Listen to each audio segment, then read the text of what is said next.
No princípio, antes do tempo, antes do espaço, antes de qualquer forma ou som, havia apenas Deus. Nada existia além dele. Não havia céu, nem terra, nem luz, nem escuridão como conhecemos.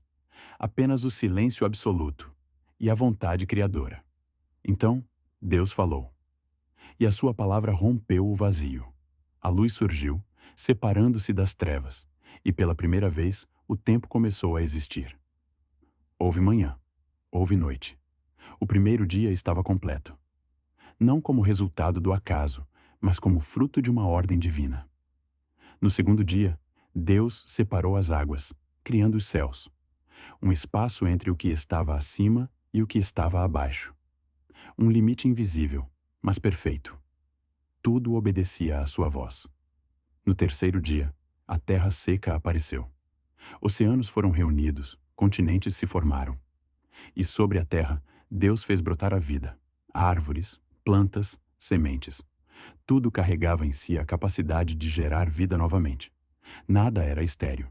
Nada era sem propósito. No quarto dia, Deus colocou luzes no céu. O sol para governar o dia, a lua para governar a noite e as estrelas para marcar tempos, estações e sinais.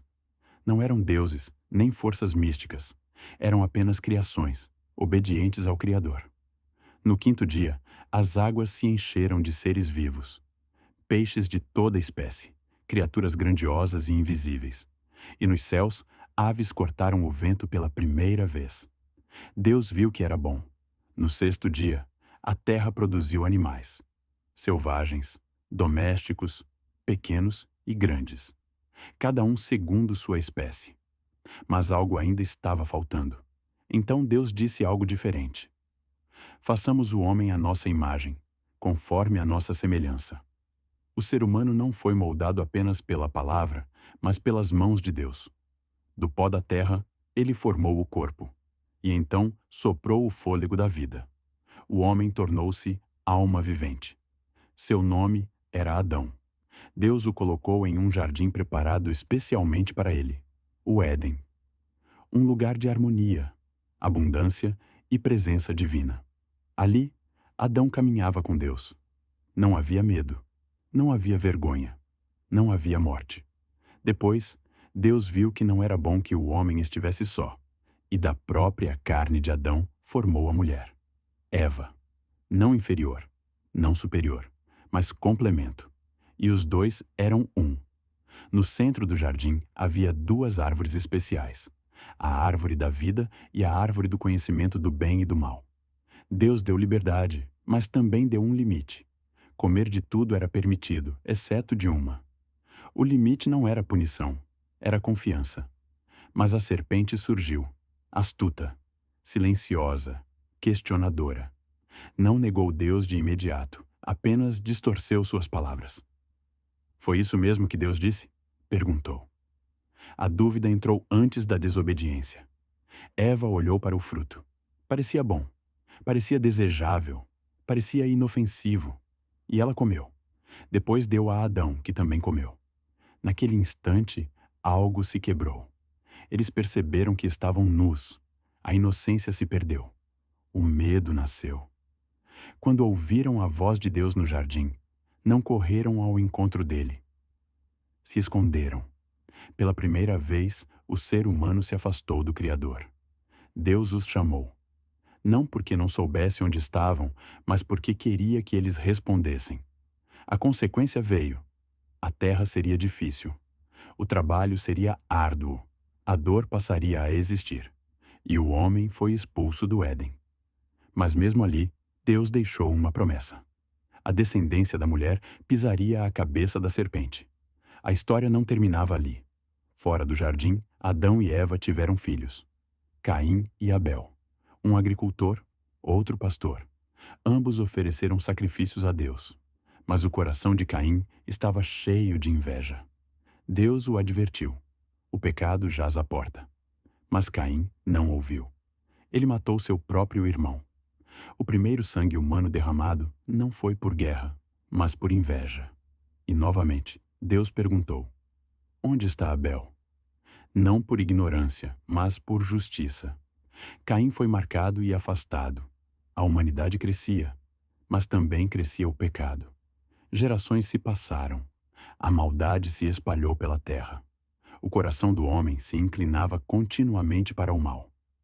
A violência tomou o lugar da comunhão. Então Deus se entristeceu. Mas havia um homem diferente. Seu nome era Noé. Ele andava com Deus. Deus decidiu recomeçar. Não por falha em sua criação, mas pela corrupção do homem. Um dilúvio viria sobre a terra. Mas Noé encontrou graça. Deus o mandou construir uma arca, um projeto absurdo aos olhos humanos. Nunca havia chovido daquela forma. Mesmo assim, Noé obedeceu. Por anos, construiu em silêncio, enquanto o mundo zombava. Quando o tempo chegou, as águas subiram. Chuvas caíram. Fontes se romperam. Tudo foi coberto. A vida fora da arca cessou. Mas Deus se lembrou de Noé. As águas baixaram. A arca repousou. E um novo começo foi dado. Deus estabeleceu uma aliança, selada com um arco no céu. Nunca mais destruiria a terra daquela forma. Mesmo assim, o coração humano continuava frágil. Os homens tentaram construir uma torre que alcançasse os céus. Queriam um nome para si mesmos. Queriam ser como Deus. Então, Deus confundiu suas línguas e eles se espalharam pela terra. A torre ficou inacabada. Babel tornou-se símbolo do orgulho humano. Mas Deus tinha um plano maior. Ele chamou um homem chamado Abrão. Prometeu fazer dele uma grande nação. Prometeu terra, descendência e bênção. Mesmo sem filhos, mesmo idoso, Abrão creu. E isso lhe foi contado como justiça. Seu nome foi mudado para Abraão. E dele nasceriam povos, reis, promessas. Mesmo quando tudo parecia impossível, Deus permaneceu fiel. Assim, o primeiro livro da Bíblia não é apenas uma história de criação. É a história de começos e recomeços, de quedas e promessas, de um Deus que cria, corrige, mas nunca abandona. Gênesis termina, mas a história continua. Porque desde o início, nada foi feito sem propósito.